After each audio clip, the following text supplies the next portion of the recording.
เป็นเรื่องของอะไรบ้างเนาะ จ้า because right is always right โอเค ถูกเป็นเรื่องมันช่วยจังมัน มาเถอะแมน ชอบมากเปิดแอร์แล้วอันนี้ up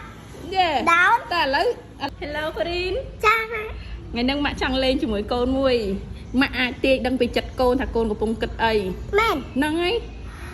ឥឡូវចាំមើលម៉ាក់សួរឲ្យកូនកុំទាន់អាប្រាប់ម៉ាក់សរសេរសិនណាតើមកចាំកូនប្រាប់ថាកូនគិតពីអី ម៉ាក់កូនដែរធ្វើចឹងតា អញ្ចឹងអូខេតោះឥឡូវចាប់ផ្ដើមដំបូងឡើងមកឲ្យកូនទាយគិតពីពណ៌អីក៏បានដែរកុំអាប្រាប់ចា ម៉ាក់មុនព្រោះដែរលេងជួយពុងពុង តោះ ពុងសត តែឥឡូវអូនគិតពីពណ៌អីមួយក៏បានដែរណាកុំទាន់អាប្រាប់ម៉ាក់លឺអត់អូខេអញ្ចឹងរួចទេណាម៉ាក់កត់ចម្លើយម៉ាក់សិនតើមកកូនកាន់ទុកសិនកុំទាន់អាមើលចាំមើលកុំអាបើកអេតា ដឹងតា ពណ៌អីពណ៌ដែលកូនស្រឡាញ់ពណ៌អី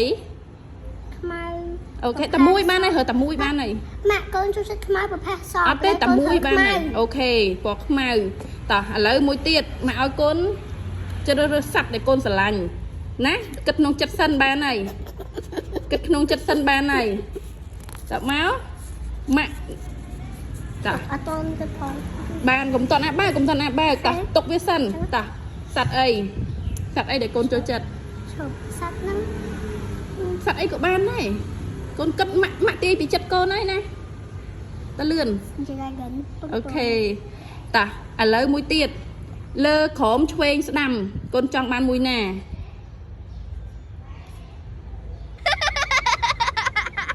រួចនៅគិតរួចនៅ ឲ្យ ឈប់ម៉ាក់បត់សិនអូខេមកឲ្យម៉ាក់ទាំងអស់វិញចាំចម្លើយខ្លួនឯងអត់ចាំអត់ចាំណាចាំចម្លើយខ្លួនឯងតោះឥឡូវលើក្រោមឆ្វេងស្ដាំមិញកូនយកទៅណា ក៏ កូនចង់បានមួយណា កូនចង់បានស្ដាំនឹងពីរស្ដាំនេះចេះកូនអាចពន្យល់ក្នុងអស់อะไรบ้างเนาะ ចា because right is always right អូខេតោះឥឡូវ right សញ្ញាទៅ right មែនអត់ ត្រូវ មួយ ម៉ាក់បើអត់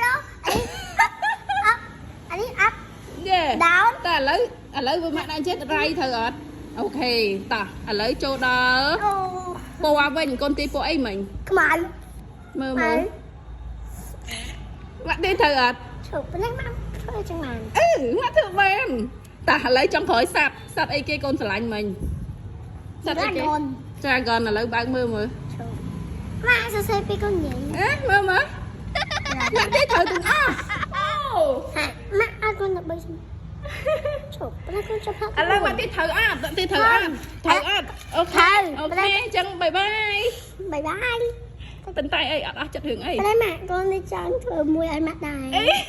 ប៉ុន្តែអត់ចា